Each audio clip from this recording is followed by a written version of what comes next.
Assalamualaikum warahmatullahi wabarakatuh. Perkenalkan, nama saya Leoni Lailina Fitra Soleha dengan NPM 65 dari Prodi Pendidikan Fisika. Saya di sini akan mempresentasikan materi tentang sistem pencernaan. Yang pertama adalah pengertian sistem pencernaan pada manusia. Sistem pencernaan merupakan sistem yang memproses, mengubah makanan, dan menyerap sari makanan yang berupa nutrisi-nutrisi yang dibutuhkan oleh tubuh.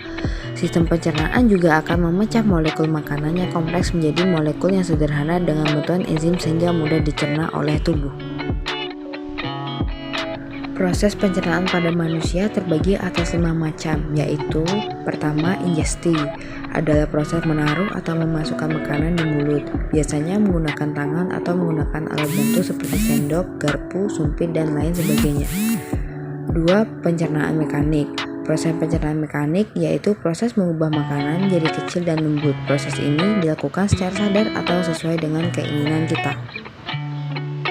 Yang ketiga, pencernaan kimiawi.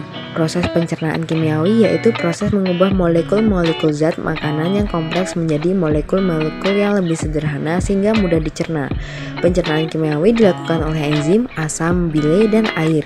Proses ini dilakukan secara tidak sadar karena yang mengaturnya adalah enzim. Yang keempat, penyerapan. Penyerapan adalah gerakan nutrisi dari sistem pencernaan ke sistem sirkulator dan limpatik kapilaris melalui osmosis, transport aktif, dan difusi. Yang kelima, penyingkiran, yaitu penyingkiran atau pembuangan material yang tidak dicerna dari trak pencernaan melalui defekasi. Berikutnya ada zat-zat yang diperlukan oleh tubuh. Berdasarkan keperluan tubuh, zat-zat makanan dibedakan menjadi 2 kelompok. Yang pertama ada zat makanan makro, contohnya seperti karbohidrat, lemak, dan protein. Yang kedua ada zat makanan mikro, contohnya vitamin dan mineral. Untuk karbohidrat sendiri adalah zat organik yang mengandung zat karbon, zat hidrogen, dan zat oksigen dalam perbandingan yang berbeda-beda. Karbohidrat berfungsi sebagai sumber energi. 1 gram karbohidrat itu bernilai 4,1 kalori. Karbohidrat juga terbagi menjadi beberapa jenis seperti monosakarida, disakarida, dan polisakarida. Berikutnya ada lemak. Fungsi lemak itu sumber energi. 1 gram lemak bernilai 9,3 kalori.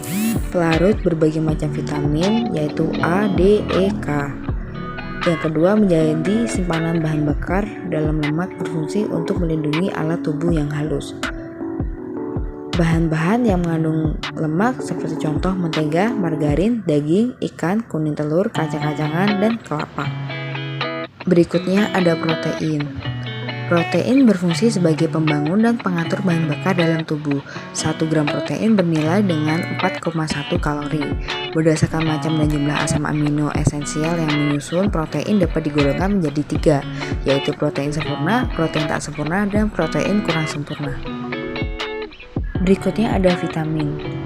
Vitamin adalah zat organik yang diperlukan oleh tubuh dalam jumlah sedikit, tapi penting untuk mempertahankan gizi yang normal.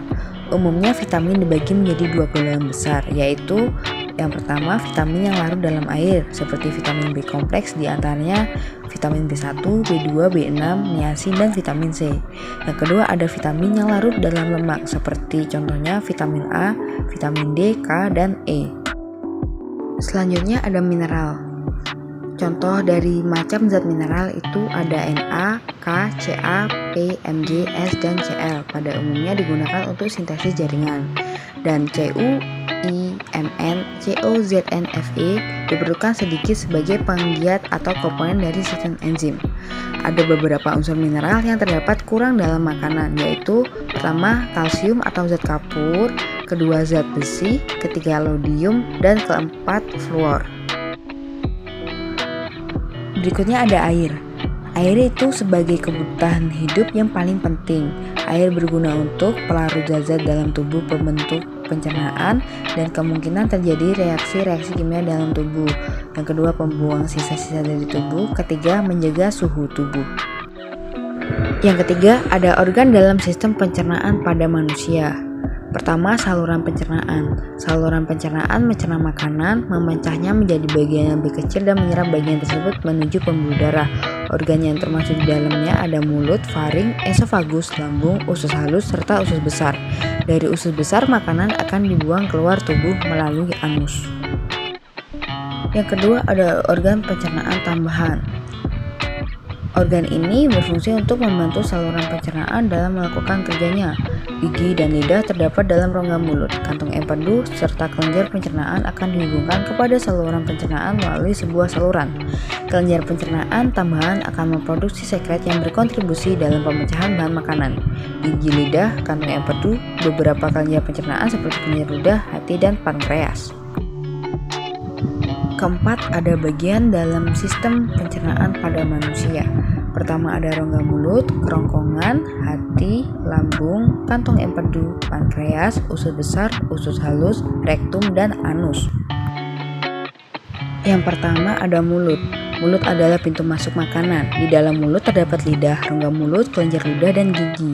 Jadi fungsi mulut bermacam-macam, yaitu menghancurkan makanan, mencerna makanan, mengacap rasa makanan, dan membantu menelan makanan.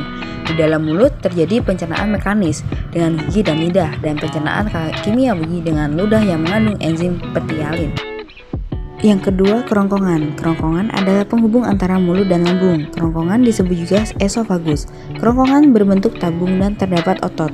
Otot pada kerongkongan berfungsi untuk membawa makanan dari mulut ke lambung dengan menggunakan gerak peristaltik.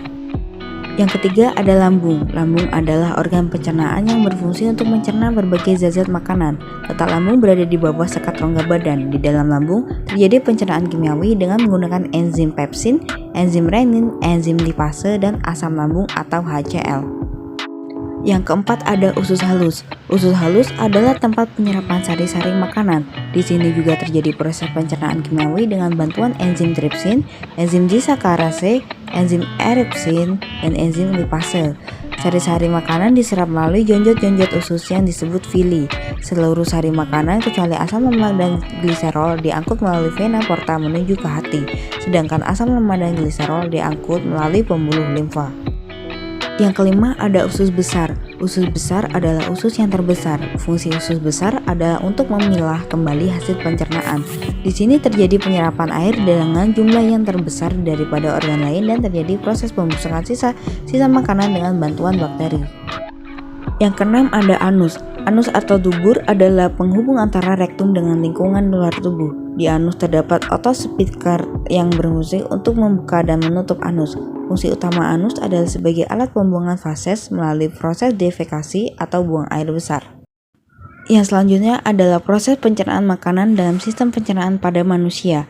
Proses berlangsungnya pencernaan makanan akan bermula dari mulut sebagai bagian keluar dari rangkaian proses pencernaan. Dari bagian inilah makanan atau minuman akan pertama kali masuk ke dalam tubuh. Di bagian ini pencernaan mekanik akan dilakukan dengan berlangsungnya proses mengunyah makanan menggunakan gigi, dan pencernaan kimiawi dalam waktu yang bersamaan mulai berlangsung menggunakan enzim petialin atau amilase. Proses selanjutnya, makanan yang sudah dihaluskan dengan menggunakan gigi dan dikunyah akan dibawa ke bagian lambung dengan melalui bagian kerongkongan atau ke tenggorokan. Dalam hal ini, makanan bisa turun ke bagian lambung ke bawah karena adanya kontraksi otot-otot di bagian kerongkongan. Di bagian lambung, makanan akan melalui proses pencernaan kimiawi menggunakan zat atau enzim yang berperan mengontrol proses ini. Ada pun beberapa zat yang mengontrol proses ini, diantaranya adalah renin, pepsin, HCl atau asam klorida, dan lipase. Setelah makanan yang diproses di bagian lambung yang membutuhkan waktu selama kurang lebih 3-4 jam, makanan tersebut akan mulai dibawa menuju usus 12 jari. Di bagian tersebut terdapat enzim-enzim berikut yang berasal dari bagian pankreas, di antaranya adalah amilase, lipase, tripsinogen.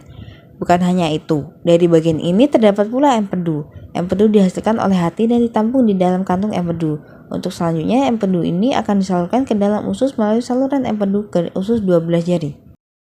Dari bagian ini selanjutnya makanan akan dibawa menuju bagian usus halus. Di bagian ini terjadi proses pencernaan kimiawi yang melibatkan berbagai enzim pencernaan. Selanjutnya proses akan dilanjutkan pada proses penyerapan atau absorpsi yang berlangsung di usus kosong dan sebagian besar usus penyerap. Untuk makanan yang tidak dicerna oleh usus halus, misalnya seperti jenis selulosa bersama dengan lendir, di bagian ini akan maju ke bagian usus besar menjadi feses.